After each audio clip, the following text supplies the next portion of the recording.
Эрүүл мэндийн салбарын ажилтнууд ажил хаялт зарлахаар болсон талаар Монголын эрүүл мэндийн ажилтны үйлдвэршийн эвлэлийн холбооноос мэдэгдсэн.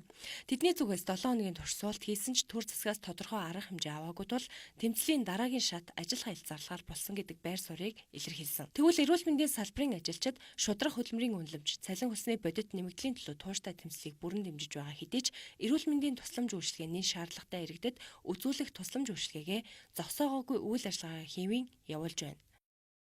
За нөгөө талаас бас энэ хууль журамтай. Тэр хууль журамдаа юу гэж дурддаг вэ гэхээр яаралтай тусламж одоо хүний 8 настай тэмцэж байгаа үйл ажиллагаа явуулж байгаа эмнэлгийн байгуул болон ажилчин шууд ажил хийж болохгүй.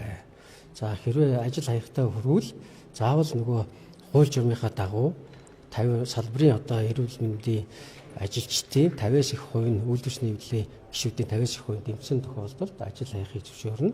Тэгэхдээ тэр ажил хийж байгаа нь амбулатор болон өргөх сум шууд одоо хүний 8 настай эрчим тэмцлэгэнд ажиллаж байгаа хагалгаа хийж усууд авахгүйгээр ажил хаягыг юуны үйлдвэрчний эвлэл болон хөдөлмөрийн хуулинд заасан байна.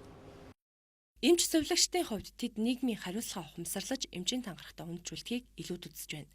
Гэвч төр засаг энэ шийдвэрийг хүндэтгэж эмч эмнэлгийн ажилчдын хөдөлмөрийн нөхцөл цалин хүсний асуудлыг бодитоогоор шийдвэрлэх нь чухал байгааг эмч нар хэлж байлаа. Нөгөө талаас эрүүл мэндийн даатгалын тогтолцоо, гүйцэтгэлийн санхүүжилтийн систем буруу гэдгийг үе үеийн сайд удирдлагууд мэддэгч хинэн ч өөрчлөгөө зайлсхийж ирснийг эмч нар хэлж байлаа.